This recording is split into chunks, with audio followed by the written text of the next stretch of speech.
pokok permasalahan yang ada di zaitun secara garis besar awalnya ada dua, yaitu berkaitan dengan adzan, yang kedua berkaitan dengan sholat. Yang berkaitan dengan adzan adalah adzannya tidak berlaku dan tidak menghadap kiblat. Ya, adzannya tidak berlaku dan muadzinnya tidak menghadap kiblat, gitu tepatnya. Yang kedua adalah softnya jarang-jarang seperti yang sudah kita jalani selama 2 tahun itu. Ya, jadi softnya jarang-jarang dan ada perempuan di situ.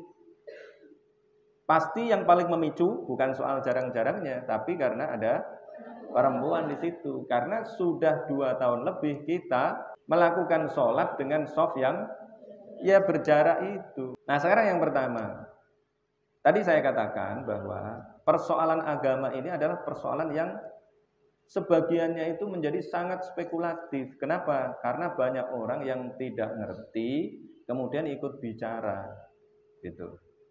Atau ada orang yang hanya berasumsi, tidak melakukan riset, tetapi dia dikenal sebagai ulama. Dan itu sudah terjadi di masa lampau. Nah persoalan ini adalah persoalan yang sudah menjadi perdebatan sejak dulu. Ya. Sekarang kita bahas persoalan azan. Sekarang masalahnya azan begitu itu apa masalahnya? Tidak ada kan masalahnya kan? Justru azan di masa Rasulullah ya begitu. Azan Bilal pertama kali ketika Fatu Makkah, kemudian dia naik ke Ka'bah itu Bilal menghadap kemana? Apakah dia menghadap kiblat? Wong dia di atas kiblat. Begitu aja kok dipersoalkan. Mempersoalkan begitu itu sudah dikritik oleh Riu Hasan tadi.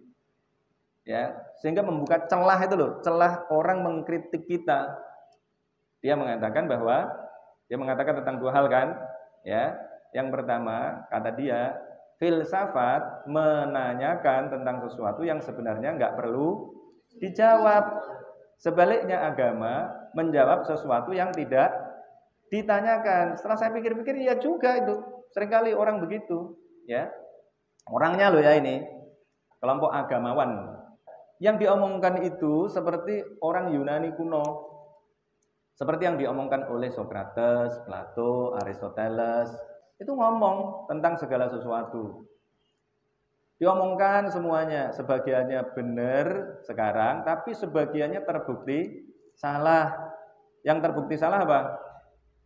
Yang terbukti salah yang sudah beredar di bacaan-bacaan kalian itu ada 5. Di antaranya adalah gigi perempuan lebih sedikit dibandingkan gigi laki-laki. Itu tinggal nyangap istrinya aja, tapi nggak dilakukan, ya. Yang kemudian menyebabkan dia jadi salah gitu. Posisi perempuan dianggap lebih rendah dibandingkan posisi laki-laki. Itu warisan Yunani kuno sebenarnya, ya. Kemudian masih dipakai di Eropa pada zaman kegelapan sampai mendekati era modern itu masih begitu. Perempuan di barat itu begitu. Ya, tadi itu. Ini kembali ke soal azan. Jadi azan yang begitu tadi ada masalahnya apa enggak? Enggak ada masalah, ya. Jadi adzan yang tidak berlaku tidak ada masalah. Bahkan kalau kita mengkaji, kalian ngaji nggak dulu? Waktu SMP, SMA ngaji di pondok? Kitabmu apa ketika di pondok itu? Ya kitab fikihmu fikih apa? Apa? Fathul Qorib. Mazhabnya apa? Asy-Syafi'i. Menurut kitab-kitab itu kalau adzan itu pakai lagu, kalau adzan pakai lagu itu hukumnya apa? Nah ini loh, problem kalian adalah sudah terbiasa beragama tanpa dalil. Sehingga ketika kalian disuguhi praktek beragama yang pakai dalil, justru tidak mau menerima, dianggap itu salah.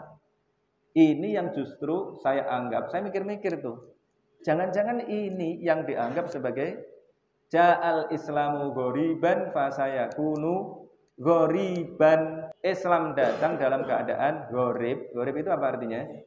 Asing, aneh. Fasayakunu ghoriban, dan nanti pada saatnya akan menjadi, ya, fasayakunu ghoriban. Orang Islam nggak mengenali Islam ini apa gitu. Termasuk diantaranya pada persoalan adzan.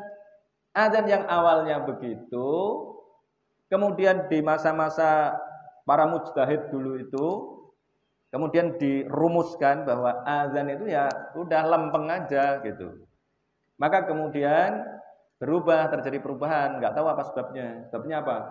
Mungkin orang suka lagu-lagu, maka kemudian azannya dipakai lagu-lagu gitu. Nah, kemudian menjadi umum, wah ternyata lebih enak yang pakai lagu-lagu. Maka kemudian yang paling umum adalah azan pakai lagu-lagu. Sampai kalian lahir, azan itu pakai lagu-lagu. Nah, ternyata azan yang benar itu, yang sesuai dengan Rasulullah, bukan yang benar ya, saya tidak ingin mengatakan yang benar.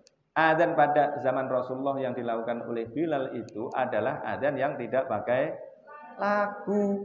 Ya adanya lempeng begitu, suaranya bagus, suaranya bagus ya, nadanya lempeng, tidak seperti suara nasuha.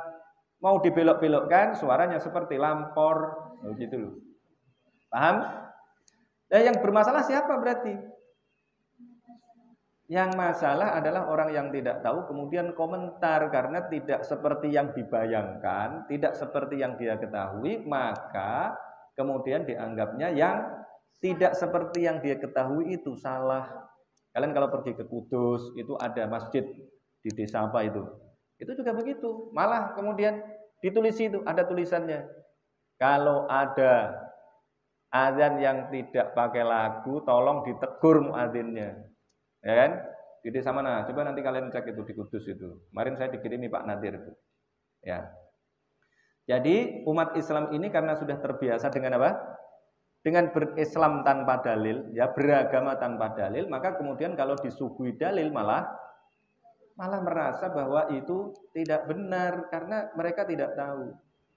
Itu yang saya sebut tadi apa? Manifestasi dari yang diperkirakan oleh Rasulullah, ja'al islamu ghoriban fasayakunu ghoriban. Kemudian soal menghadapnya sekarang.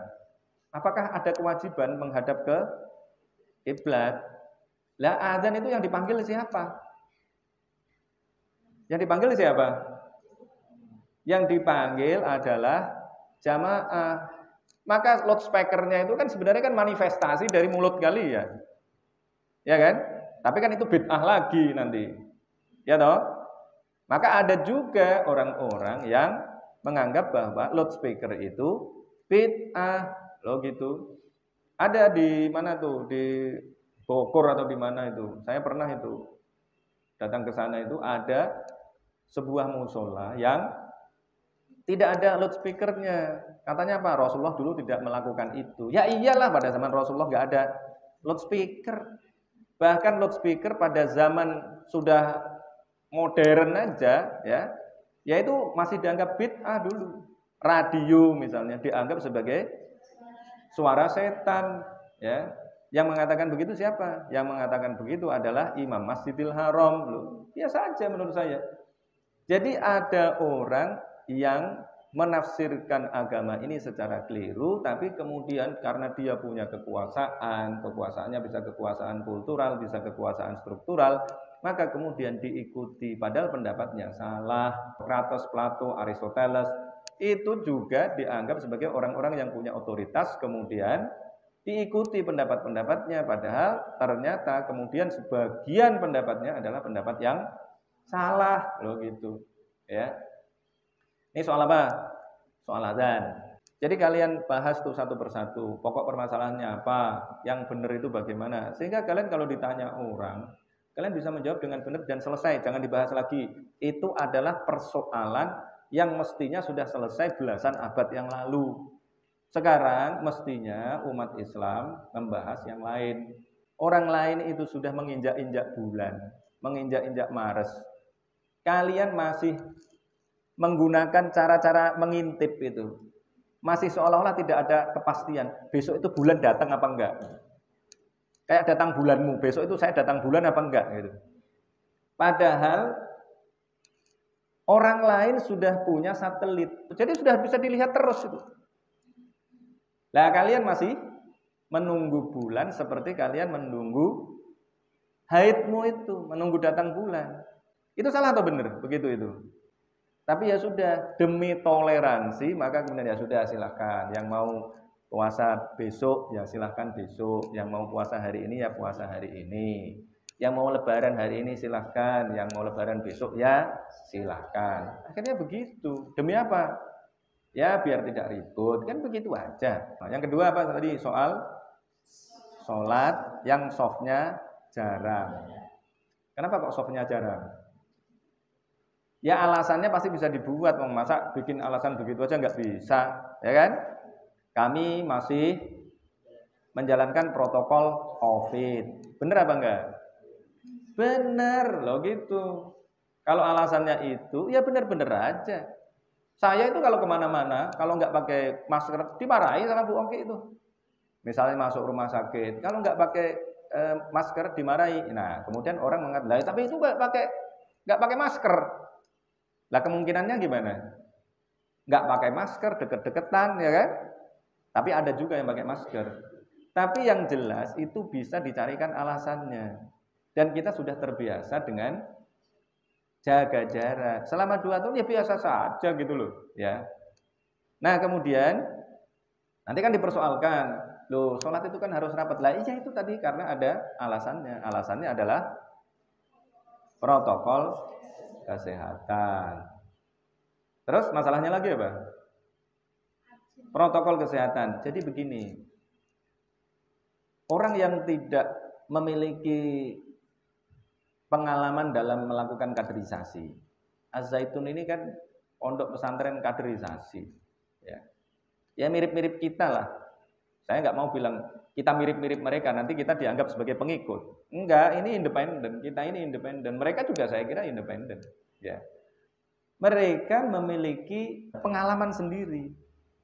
Pengalamannya apa? Seperti saya punya pengalaman. Pengalaman saya dan keinginan saya ini kemudian terkonvergensi. Keinginan saya apa? Keinginan saya adalah kalian menjadi dai-daiyah.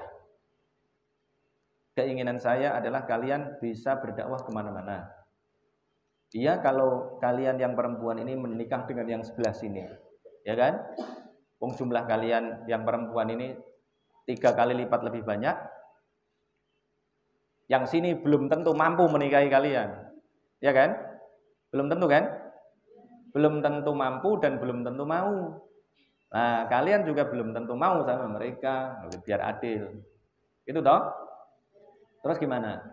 Kalau tiba-tiba ada kepala suku dari mana, ya, teman saya yang bukan muslim datang ke sini, Pak Ustadz, saya mau masuk Islam, tapi jodohin dong sama santri Pak Ustadz misalnya. Atau Pak Ustadz, saya mau masuk Islam, tetapi kalau saya nggak ngerti Islam terus gimana anak buah saya, ya, di suku saya sana, ya nikahin dong, entah itu modus atau apa, ya. Kemudian dia minta dinikahin sama kalian. Kemudian saya tawarkan pada kalian, ini ada kepala suku yang mau masuk Islam, tapi syaratnya ada yang ngajari, tapi dia tidak mau diajari oleh orang lain, malu. Mau kalau diajari oleh istrinya sendiri karena diajarinya di kamar. Ya toh? Oh, gimana? Siapa yang mau biar dia masuk Islam? Mau nggak? Mau nggak kalian? Mau nggak? Nah itu masalah, gimana mau jadi pejuang gitu aja nggak mau. Wong peneliti dari Eropa saja datang ke salah satu suku di sana yang terasing sana karena dia mau mendapatkan data yang valid A1 dari kepala sukunya. Gimana caranya? Menikah sama kepala sukunya. Loh gitu. Nggak saya sebut ini. Kalau disebut nanti saya dikeroyok orang. Paham? Loh kalian yang mau berdakwah ditawari gitu aja nggak jelas jawabannya. Loh gitu, ya. Jadi kalau ada kepala suku yang menurut kalian, ya, kriteria kecakapannya tidak seperti yang kalian inginkan, tapi dia mau masuk Islam, kalian mau apa enggak? Tuh enggak ada jawabannya. Kita mau jadi pejuang begitu. Kalau zaman Rasulullah enggak begitu. Zaman Rasulullah itu ada gadis, ini enggak tahu ceritanya valid apa enggak, coba kalian nanti cari itu. Ada gadis cakep, anak orang kaya. Rasulullah bilang, ini adalah utusan, ya, ini adalah utusan Rasulullah.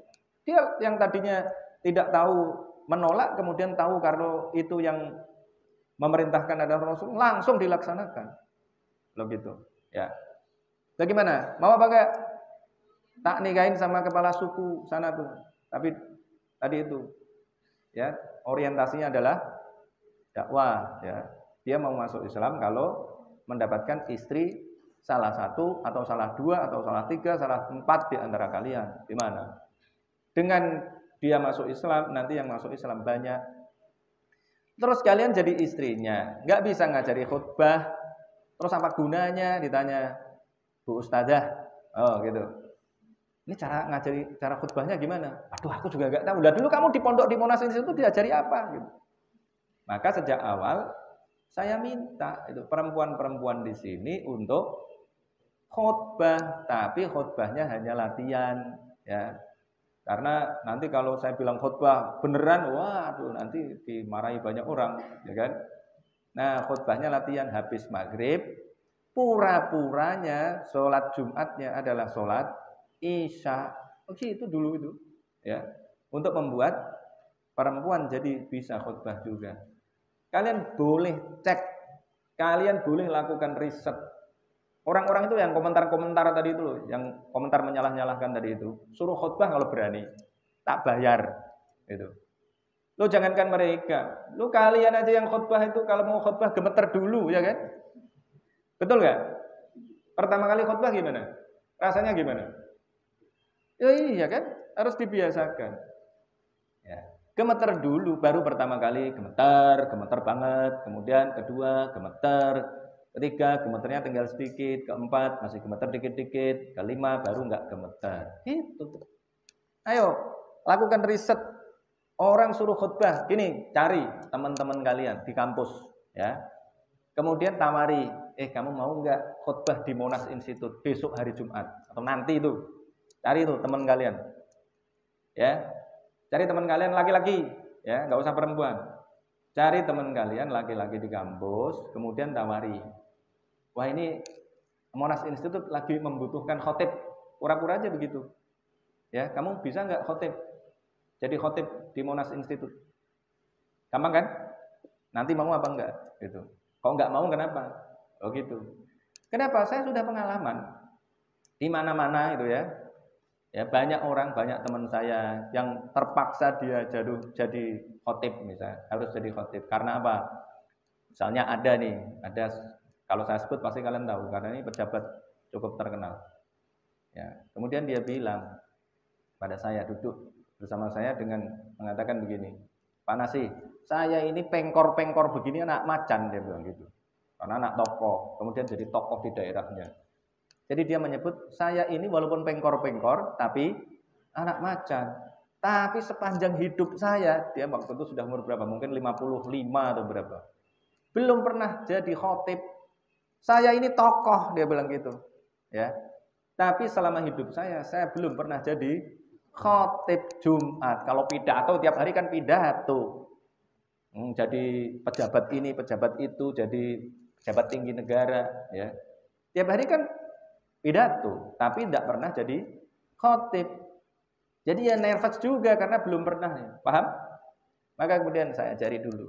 Nih bacaannya yang ini Pak, ini baru ini. Nah, kemudian dia mencoba. Pertama kali ya nervous, walaupun dia pejabat tinggi negara. Oh gitu. Ya. Kemudian ada lagi banyaklah teman-teman yang lain itu, apalagi politisi-politisi itu. Ya, para politisi itu kadang-kadang dia harus jadi khotib juga. Yang tadinya nggak pernah jadi khotib, kemudian untuk memperkenalkan dirinya, dia harus jadi khotib. Nggak bisa, harus dituliskan dulu. Bacanya masih keliru-keliru juga, begitu. Ya. Maka, orang-orang yang tadi itu orientasinya kaderisasi, itu beda cara berpikirnya. Cara berpikirnya itu luas sekali. Ya. Misalnya ini, saya memahami sholat itu. Sholat itu Rasulullah kalau habis salam kan menghadap ke belakang, ya kan? Kemudian dipahami, wah itu sunnah Rasul. Loh saya memahami, karena sebagai pengkader, memahami Rasulullah itu sedang absen. Ini nasuka sudah datang apa belum? Eden tadi terlambat apa enggak? Hokmah ada apa enggak? Itu loh. Tengok sana, ini yang ada siapa? Yang enggak ada siapa? Ini kok kayaknya kok bolong-bolong yang biasanya ada di sini kok enggak ada, misalnya gitu. Terus kamu sholat di terminal, ya?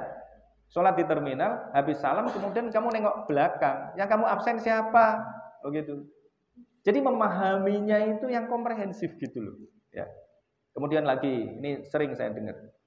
Jadi memahami apa tadi ini? Memahami Islam ini ya mesti kontekstual juga. Kemarin saya dengar itu sama Ahmad. Ada orang lagi jalan ke masjid. Kemudian ditawari temannya. Pak mau kemana Pak? Oh mau sholat jamaah. Bonceng saya aja. Enggak, saya mau jalan kaki aja. Kemudian dijelaskan. Kalau ada orang sholat berjamaah, mau sholat ke masjid, maka pahalanya itu dihitung dengan banyak langkah kakinya. Itu dosa-dosanya itu diampuni. Begitu. Loh berarti kalau pakai mobil nggak dapat pahala dong? Lo memahami Islam kok begitu gimana? Paham nggak? Ya memahami Islam kok begitu? Lah mobil itu pakai apa? Ya ada rodanya, nggak ada langkahnya ya kan? Begitu. Tapi kan pakai bensin. Memahami itu ya harus kontekstual. Jangan seperti kebanyakan orang yang memahami Islam ini nggak pakai sains. Sains ini penting. Ya. Sejak awal, misalnya sejak awal COVID, orang bilang takut kok pada virus, takut ya pada Allah. Itu sesat apa enggak? Lu sesat itu cara berpikir begitu itu. Kenapa? Ya beda, di dalam Al-Quran itu ada kata-kata yang sama tapi digunakan untuk kepentingan yang berbeda. Misalnya apa?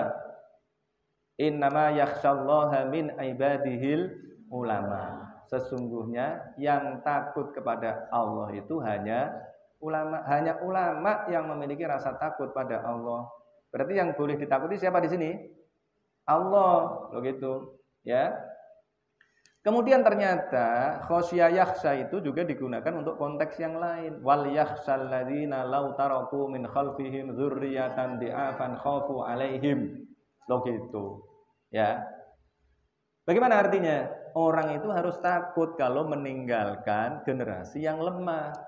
Loh, tadi katanya takutnya harus pada Allah. Ternyata di dalam ayat ini kita mesti takut kalau kita ini meninggalkan generasi yang lemah. Berarti boleh nggak takut kepada selain Allah ini tadi ini? Boleh, karena apa? Konteksnya beda, loh gitu.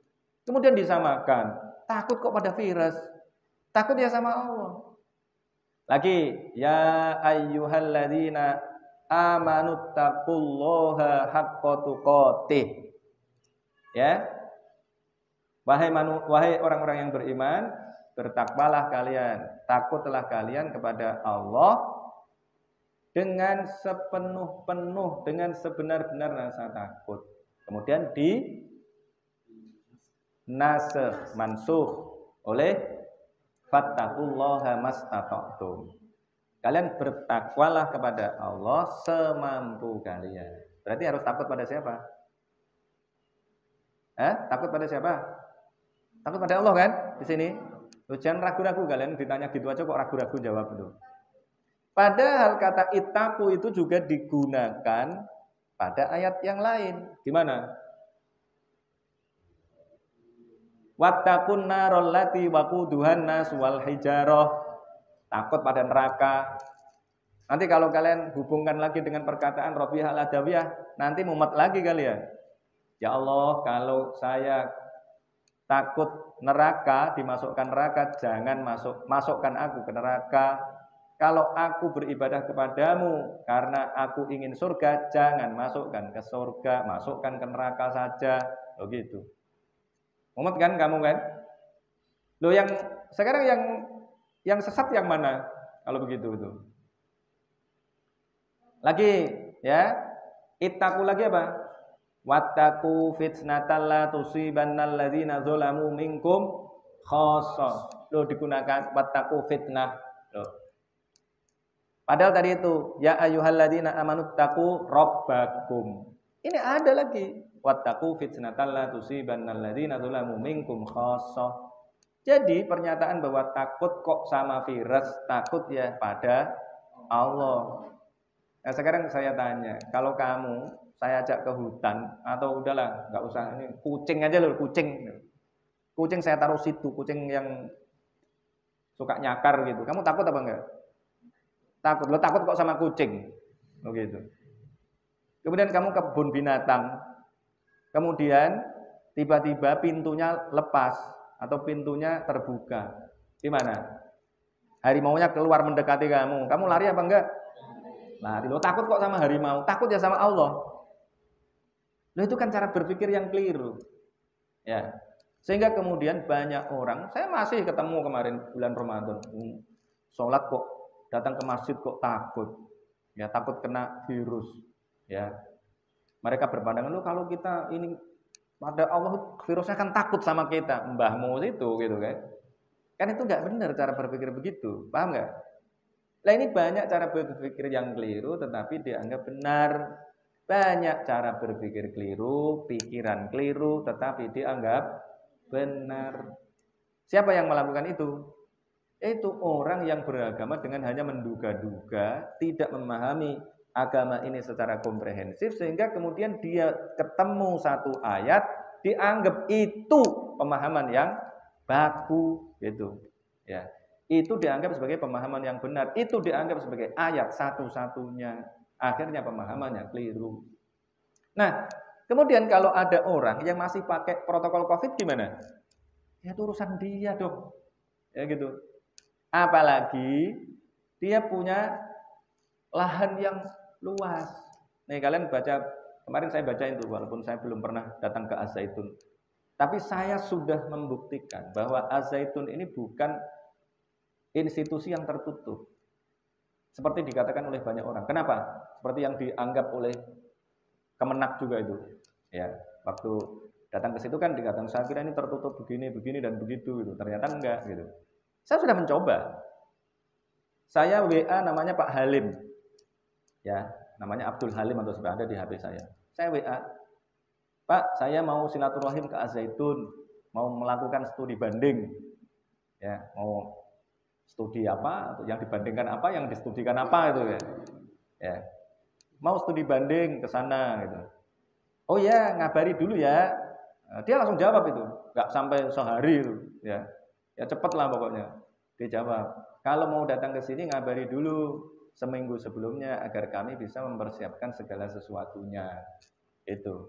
Kan sudah terbukti banyak yang datang ke sana. Itu mantan bupati mana itu? Abdullah Azwar Anas itu. Nah, itu pernah datang ke sana juga, ya. Artinya apa? Ya biasa saja. Orang itu menganggap bahwa kalau bukan kelompoknya, merasa bukan kelompoknya itu kemudian dianggap sebagai sesat. Kenapa? Karena kecenderungan orang itu adalah berpikir dikotomik. Kalian sudah dilatih sejak kecil. Ya ada yang benar, tetapi ada yang tidak benar menggunakan cara berpikir itu. Ada benar, ada salah. Padahal ada abu-abu. Di dalam Al-Quran kan ada, kan? Ada umurun mutasyabihatun. Mestinya kan ada abu-abu. Ya toh? Ada merah, ada putih kalau di Indonesia. Kalian ini di drive oleh kerangka berpikir yang dikotomik. Benar, salah, laki-laki, perempuan. Kalau itu benar apa enggak? Benar. Tapi kan ada, warna itu tidak hanya merah dan putih. Ada spektrum. Maka mestinya kita juga menggunakan cara berpikir spektrum. Spektrum itu bagaimana? Ya tidak hanya dua, tidak hanya dikotomik gitu loh. Paham? Terus kalau tidak kelompok kita anggap sebagai salah. Dulu kelompok di Indonesia itu yang terkenal hanya dua.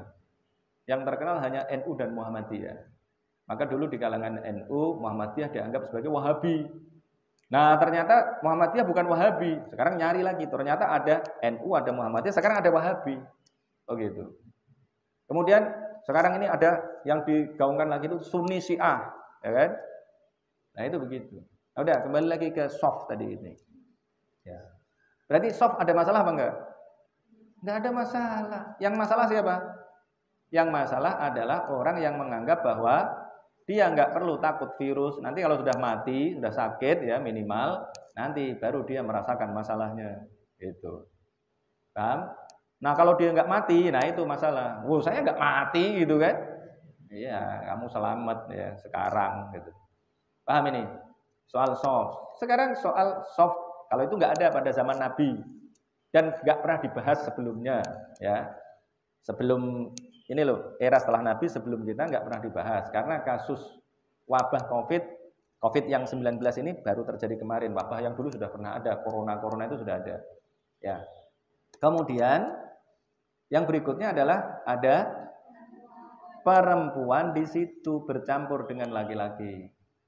Kalau kita melihat 4 mazhab, maka yang 2 mengatakan tidak sah, yang 2 mengatakan sah, tapi hukumnya makruh. Nah kalau makruh itu boleh nggak dilakukan? Ya boleh-boleh saja, nggak haram gitu loh maksudnya. Nah berarti kan soal pilihan kan, ya toh? Berarti kalau mau begitu itu kan soal pilihan, kamu mau melakukannya atau tidak, kan gitu aja. Misalnya orang rokok, ya, rokok itu hukumnya apa? Haram atau makruh? Ada yang mengatakan haram, tapi biasa-biasa aja banyak orang rokok, ya kan? Malah dilakukan. Nah kemudian yang paling ringan mengatakan bahwa rokok itu makruh, tapi ada yang mengada-ada, rokok itu wajib. Kenapa? Kalau saya nggak rokok maka saya tidak bisa melek, ya itu masalahmu gitu loh, ya. Loh itu begitu. Wong ada orang melakukan pilihannya yang itu tidak dosa kok, nggak boleh. Kemudian diributkan. Yang ributkan rokok aja itu. Ya. Jadi sama-sama makruhnya, mestinya yang diributkan rokok. Kenapa? Rokok itu menyebabkan lehermu bolong. Ya toh? Kemudian yang kedua menyebabkan orang lain sesak napas. Yang ketiga menyebabkan anakmu stunting. Kenapa? Uang yang mestinya digunakan untuk makanan-makanan yang bergizi kemudian digunakan untuk membeli rokok yang tadi itu membuat masalah bagi lingkungan. Kemudian yang diributkan adalah ada perempuan di antara laki-laki sedang sholat tadi itu. Sedang sholat ada perempuan di situ di antara laki-laki. Lu sama-sama makruhnya yang harusnya dipersoalkan adalah rokok lo gitu loh. Kenapa memilih mempersoalkan tadi itu? Oh itu sama-sama persoalan agama kok gitu. Kenapa kok begitu? Coba kalian cari sebabnya. Kenapa sama-sama makruhnya yang dipersoalkan adalah orang yang sedang sholat di tengah-tengahnya, laki-laki yang sedang sholat tadi banyak tadi di Az-Zaitun tadi itu ada di tengah-tengahnya perempuan. Kenapa yang dipersoalkan adalah itu? Padahal itu adalah perbuatan yang hukumnya makruh. Tapi kenapa tidak rokok yang hukumnya juga makruh? Kenapa? Itu cari jawabannya. Persoalan berikutnya adalah ada non-muslim di tengah-tengah orang sholat. Ya. Coba kalian cari. Ada enggak kasus di Indonesia pernah ada non-muslim berada di tengah-tengah para kiai lagi sholat? Ayo ingat-ingat. Cari di Google. Ya, pada saat Kiai Solahuddin Wahid meninggal, kemudian masih menunggu jenazah Kiai Solahuddin Wahid datang, kiai-kiai pada sholat.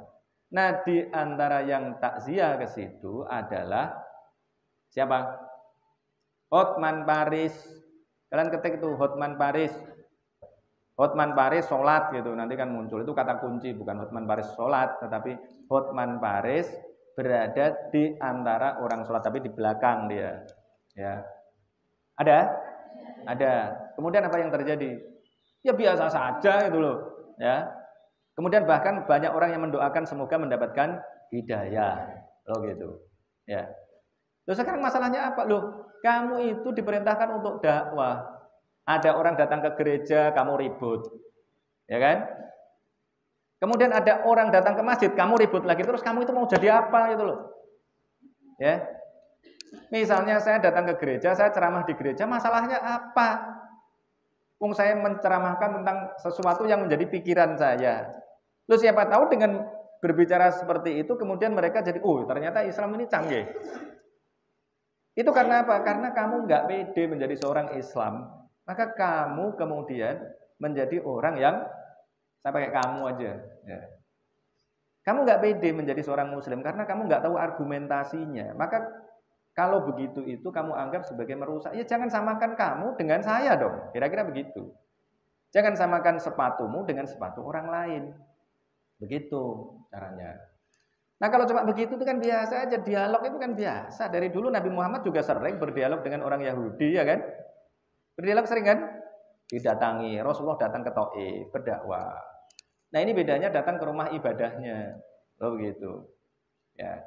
Kemudian ada orang lain yang datang karena sudah baik hubungannya, kemudian datang ke masjid pada saat sholat dan itu adalah wartawan. Masalah nggak? Masalahnya apa coba? Masalahnya apa? Nah kemudian ketika menyerang azan, ternyata yang menyerang justru yang salah. Ketika menyerang azan menghadap ke kiblat, ternyata juga salah. Menyerang apa lagi? Menyerang tadi softnya yang jarang-jarang, ternyata tidak cukup argumen. Menyerang ada perempuan yang ada di situ, ternyata hukumnya cuma makruh. Maka kemudian ganti tema. Sekarang yang ribut apa? Sekarang yang ribut adalah tadi itu khotib perempuan, madhab Bung Karno. Ini namanya mau debat kusir. Ya. Nah makanya kalian harus memiliki argumentasi yang baik gitu. Kalian tulis begitu itu. Kalian tulis, kalian bikin sebagai sebuah narasi. Agar narasi kita ini tidak dipenuhi oleh orang-orang yang nggak ngerti. Orang-orang yang cara berpikirnya tadi dikotomik. Nah, kemudian yang diserang lagi sekarang apa? Ada 3 itu yang serangan baru. Serangan baru terhadap Panji Gumilang itu. Ada setidaknya 1. Yang pertama kali diucapkan itu adalah soal soft yang jarang-jarang. Ketika ditanya dia mengatakan, loh itu kan ada ayatnya di dalam surat Al-Mujadilah. Di mana? Ya ayyuhalladzina amanu idza qila lakum tafassahu fil majalisi fafsahu. Nah itu memang itu menurut saya agak problem ya. Tetapi begini, sekarang yang dikatakan oleh Syekh Panji Gumilang itu apa bedanya dengan kekeliruan yang dilakukan oleh satu tafsir Jalalain ini yang mengatakan bahwa apa? Ra'dun adalah malaikat atau suara malaikat. Salah atau enggak? Salah lu tafsir Jalalain ya. Kemudian siapa lagi? Syekh siapa lagi? Kalian cari itu di kitab-kitab fikih. Nanti harus ketemu itu semua referensinya. Siapa saja yang mengatakan begitu? Syekh yang mengatakan bahwa takbiratul ihram adalah takbir yang mengharamkan sesuatu yang sebelumnya halal. Yang di luar sholat halal, kemudian setelah takbir, kemudian menjadi haram. Kan salah, ya kan? Karena takbiratul ihram di situ bukan begitu artinya. Takbiratul ihram adalah takbir sebagai penanda kita ini berihram. Ihram di situ artinya adalah dari kata haram, haram artinya suci. Ihram berarti menyucikan atau penyucian. Jadi takbir sebagai penanda penyucian kepada Allah. Maka sebelum sholat kita toharoh, kita bersuci karena menyucikan Allah. Setelah takbir kita membaca subhanallah walhamdulillah wala ilaha illallah wallahu akbar. Poinnya itu, kalau kita urai satu persatu, poinnya adalah tasbih, tahmid, takbir, istighfar. Isinya cuma itu. Di dalam Al-Quran itu, di dalam sholat itu. Ya, jadi di dalam sholat isinya cuma tasbih, tahmid, takbir, istighfar, begitu. Gak ada itu selain itu, cuma kembang-kembang aja yang lain itu. Poinnya yang terpenting adalah itu. Paham ya? Terus bedanya apa juga? Ya, kekeliruan yang dilakukan Panji Gumilang tadi itu dengan orang yang mengartikan watazawwadu fa inna khairaz zadi taqwa. Berbekalah kalian karena sebaik-baik bekal adalah takwa. Kalau ditanya, jadi sebaik-baik bekal apa? Takwa. Padahal sebaik-baik bekal di situ maksudnya adalah uang. Ya, kalau kalian punya uang, maka kalian akan bisa mempertahankan takwa. Takwa itu bentuknya diantaranya adalah tidak meminta-minta. Kalau kamu meminta-minta, jadi jamaah haji pergi kemudian di sana meminta-minta, di tengah perjalanan bahkan meminta-minta. Konteksnya begitu. Jamaah haji dari Yaman dulu. Meminta-minta, orang-orang yang meminta-minta itu adalah orang-orang yang kehilangan takwanya. Tapi kemudian ayat watazawwadu fa inna khairaz zadi taqwa dipahami sebagai sebaik-baik bekal adalah takwa. Takwa adalah sebaik-baik bekal. Salah atau benar? Salah. Sesat enggak?